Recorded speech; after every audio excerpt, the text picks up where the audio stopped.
welcome to Plaza Mejor. You join me here in the centre of Madrid after this country, this city is recovering from this mass power outage that brought the entire country to a standstill. This entire plaza, this is one of the places where tourists flock. It's one of the key places to come in Madrid. There are restaurants lining the square, and we're going to be going around for the next 10 minutes or so, taking you with me, trying to speak to people who've been caught up in this shortage.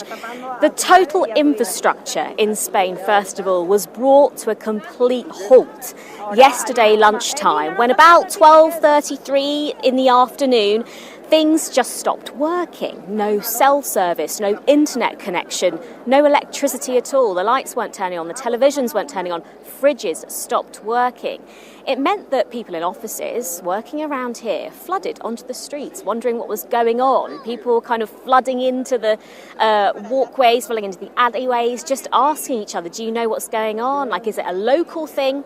But it's only when things started to get back to normal, only in the very, very early hours of this morning for the large part of the world that I'm in, here in Madrid, did people start to realise the extent of the damage. They were hearing from family members abroad, they were hearing from friends abroad saying, no, Spain is part of a global outage, and it's been affecting large parts of Portugal, even parts of southern France too. So as I say, we are here in Milan. Akeem's with me on the camera, and we're taking you through a bit of a whistle-stop tour, really, on what's been going on. We've had people in the airport sleeping there overnight, hundreds of people.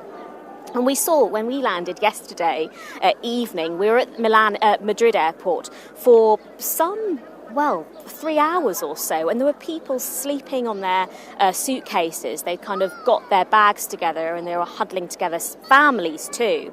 And there was also this huge long line, people waiting to be redirected onto different flights once they'd found out that their flights had been cancelled. They were saying that they hadn't heard from their particular airline. We met one girl from Senegal who was trying to get to Senegal for a holiday, and yet she arrived at the airport a few hours before her flight, only to find out it had been cancelled but hadn't been redirected because they didn't have an answer for when the power might be back on.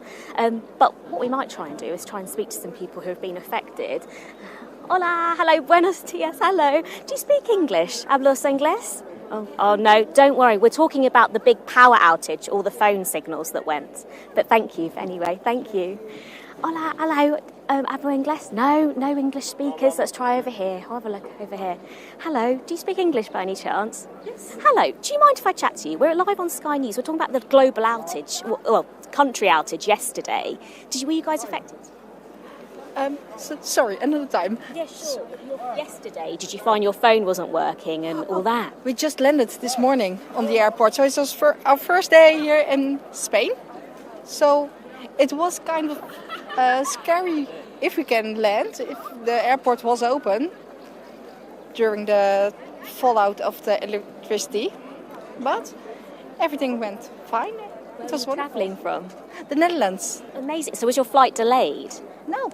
All on time? All on time. This morning at 7:30 we departed, and we landed at 9:35.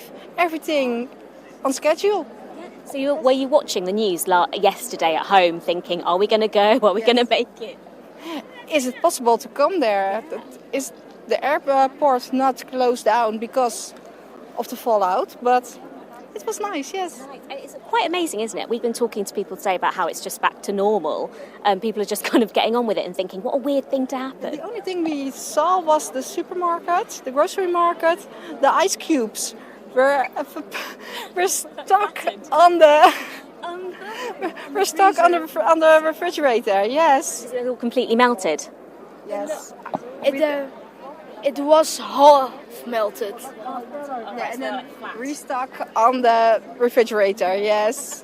Thank you guys so much. Enjoy your holiday. Lovely weather as well. Thank you very much. Thank you. Well, that's very lucky for them that they managed to come in on time. Let's ask these guys and see if they've been affected. We've caught people at lunchtime, which I personally would hate to be interrupted if I was having some food. Excuse me. Hola, hablo inglés? Do you speak English at all? No, Italian. Italian. Okay. We're talking to people about the the phone outage yesterday? Yes, speaking Spanish. Speaking Spanish, okay, fine. We were just talking about the mass outage yesterday. No Spanish. Phone signal. Yeah. No, Spanish. Oh, Spanish. Oh, my Spanish is so No. good. Hablas un poco español. No, I wish I spoke more. Thank you anyway. Enjoy your holiday. Thank you. Hello there, sir. Hello. We're live on Sky News. Do you speak English a little bit? No. French? Don't worry. Lots of tourists here today. Hola. Hello. Do you speak English at all? No, not at all. That's no problem. Thank you so much. Well, loads of people I will tell you about that we've met today.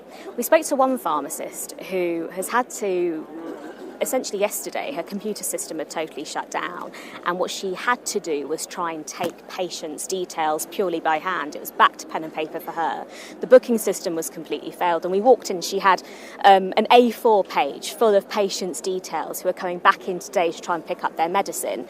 And for one client that she knew very well, she needed her insulin dose, and because the refrigerators were down, she managed to get that to her as quickly as she could. We spoke to some butchers as well, actually, who had all their meats out prepared. The power went out, their fridges were kind of rendered useless, and they all kind of banded together to find a cold enough place to store some of those meats and dairy products too.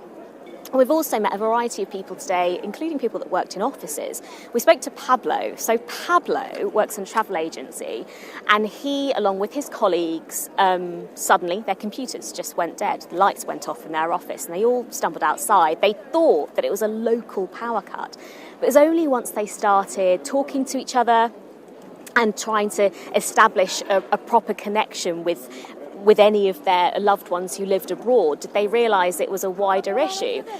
Then proceeded the absolute mass entourage that started Googling, or they couldn't even do that, asking word of mouth to find electronic shops. And what they ended up finding was queues of people outside electronic stores buying battery-powered radios. It was literally a case of back to the old school way of working. And in fact, one radio station in Barcelona happened to put out speakers just outside their offices to try and broadcast to as many people as possible. That was their only way of staying connected to a large part of the world, which goes to show, I suppose, that we can't always be so reliant on these things. But as I say, people weren't even able to turn on the television because they were simply so cut off. We had colleagues of ours here at Sky News who were trying to reach out to loved ones in Alicante, in Tenerife, and weren't able to do so. And the one lady we spoke to just now owns an ice cream parlour, but she also makes cheesecakes.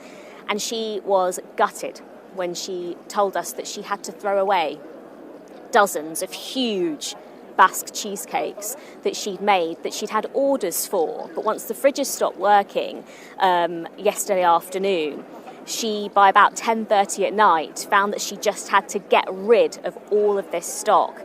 And she said it was heart-wrenching, it was gut-wrenching to speak to her, actually. She was standing in front of her counter where normally there would be these platters full of cakes and gorgeous products, but it was all empty, bar one single cheesecake that she had left. And she said that she was back into the shop at some 4 a.m. this morning, remaking that ginormous batch, because the power only came on here in Madrid in the very early hours, as I say, of this morning.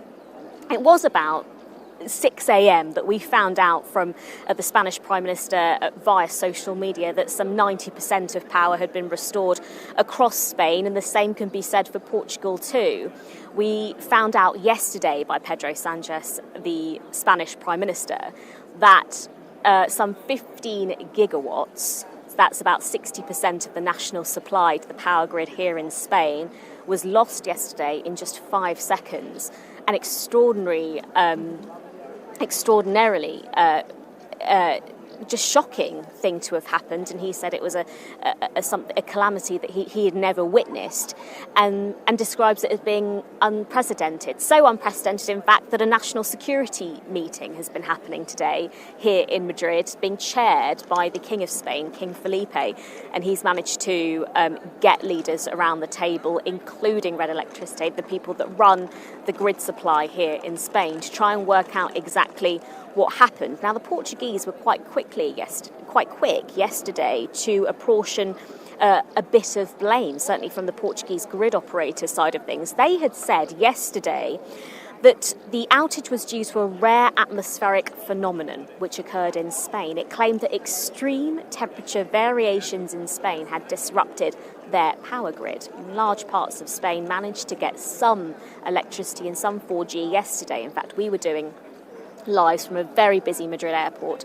yesterday when we were telling people that northern areas were getting some supply from France, but that southern parts were also being aided by Morocco.